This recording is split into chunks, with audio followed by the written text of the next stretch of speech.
Terrifics, issue 26, which for some reason me and Matt are both reading again. Yeah, what the hell happened there? The Choose Your Own made me miss Yang as a writer, and this just reinforced that because the stories that he tells are just damn enjoyable. And this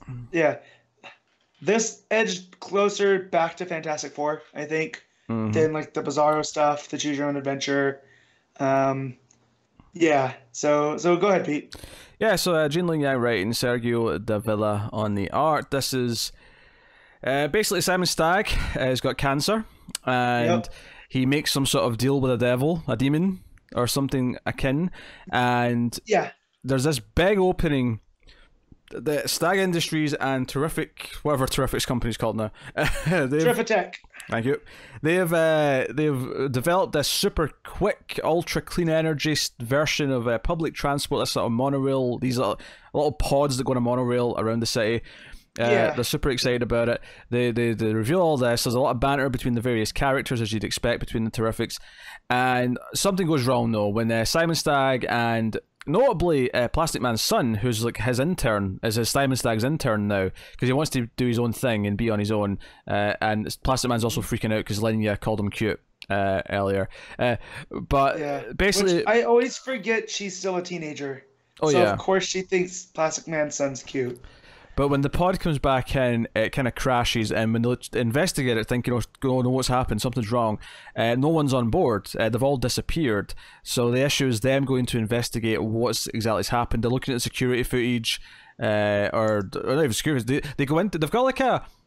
They go into like the matrix of like the works of the system, because Terrific's built a thing so they can do that. And Stagg's like android security robot is in there. He's been messing with things. So Stagg is behind this, but the reason why he's behind it is because he's made this deal with this devil, and there wasn't really supposed to be anyone else there. They're just kind of collateral. So we'll find out what actually happened to them later. It's hinted at that it's not good. Yeah, it doesn't sound good. Yeah, but he's making some deal to be immortal, to be like one of these demons, and that's kind of the gist of the story. So how did you make of this? No, I liked it a lot. So the stuff with Stagg and Metamorpho and all that, it's a lot of what this has weirdly been based on from the beginning, right? Because it almost seemed like Metamorpho's job is to spite Simon Stagg, and so the fact like here now. They're like, well, we need to be empathetic to him because they find out that he has cancer and whatnot. But then he just sold out an entire monorail full of people, right? That weren't supposed to be there, but still got affected by this. Yeah, because Sapphire gets pissed at Metamorpho. Metamorpho, yeah. Which I love that Linya calls him Rexamorpho. Yeah, that's such a fun. Yeah, that's a nice touch. Fun little. Nice touch. I look. The art in this is pretty good. Actually, I'm not really familiar with the villa. I think it's a very clean style. Yeah. It reminds me of like someone like. It's like a little Ivan Reese, a little bit of Segovia. It's kind of a combination of those styles. It's very comic booky, like superhero-y, and that's what I prefer that. There's a big 2-page spread when the pod leaves in the monorail. There's a big 2-page spread of it going and. The Terrifics at the bottom and their own separate little panel, kind of talking about how they built it. But it's just this great big 2-page spread of the train going around, whooshing around, and those like birds in the air in the city. It's just a really nice panel.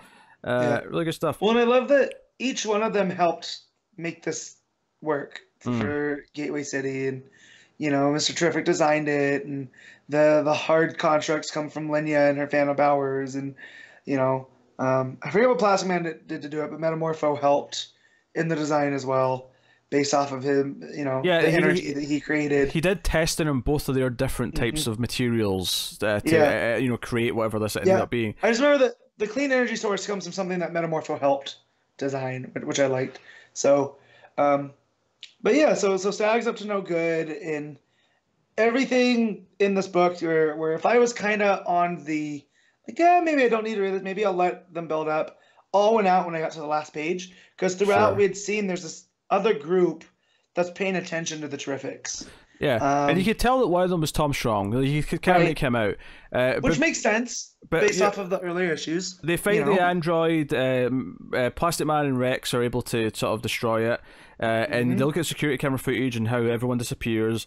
And they basically go hunting for Stag. There's basically, much like the city inside the tree last issue, the Plastic Man becomes a big drill. He reminds me of like the drills from Total Recall. So he gives them all a seat and he drills through into this inner cave. They find Stag. All these monsters attack them that are with the Stag was aligning with, and the cavalry shows up. The T Council, as we find out they're called, and it's Tom Strong, Blue Beetle, the Atom. Is that Man Bat? It looks like Man Bat wearing a Terrifics belt buckle. Yeah, Man Bat's here. Yeah. And then two other people behind them that I don't recognize. But one of them is Tom Strong's daughter, right? That's the one in the purple top, yeah. In the purple, yeah. Then there's a girl with pink hair and a guy in like a suit behind Man Bat. It looks like they're riding Man Bat. It looks like they're two scientists who are riding down with Man Bat. Yeah. So, the pink hair seems familiar, but I don't know if that's because it's pink, so it's standing out, or if it's because it's actually someone. Is that Dr. Veritas? Does she have pink or red hair? Oh, it could be Veritas. Right? It could be. She'd fit. So, yeah, I got to that last page and I was like, this is why I like this book. Is stuff like this, where I wasn't expecting Man Bat to show up, but Yang's like, you know what? He's a scientist. He's going to be on the T Council. And I feel that with and I'm going to put this on Tynan because he put him in a different form in Justice League Dark, and now we're getting a Man Bat mini. It's like Man Bat's having his year this year. Yeah, Man Bat's getting some attention. So we have T Council, which is like a subdivision of Terrifics. We have Terrifics, then we have the T Council. This is almost like when the Fantastic Four had the FF, the Foundation. Yep. And that was a separate book. I'm not saying we're going to get a T Council book, but you almost could. You almost could do it if you wanted to. I would read it. Just based off of this lineup. Well, if Yang's writing it, right, I trust him. If it's someone like Hickman, I'm going to stay away.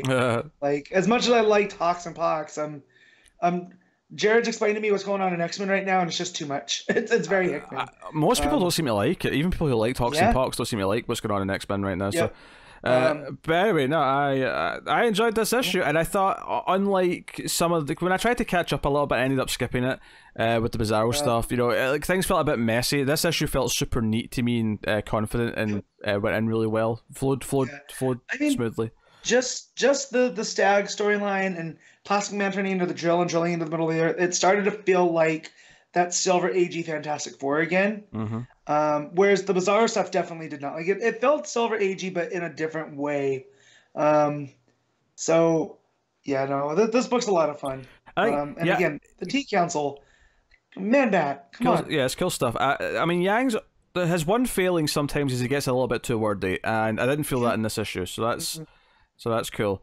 But yeah, so yeah, there you go. That's Terrifics 26. What are you giving it, Matt? I'm gonna give this an 8. Yeah, I'll go with 7.5. I think it was really solid and good. And I'm kind of like, I was kind of, before I read this one, I was like, oh, am I really reading Terrifics again? Am this going to be a consistent thing? And I squeezed it in because everyone was kind of ready to go. I said, let's let me read Terrifics, then we can start. And I'm glad I did, and I actually do want to keep reading it now. So there we go, Terrifics. That's good. Yeah, we're back on the board, baby.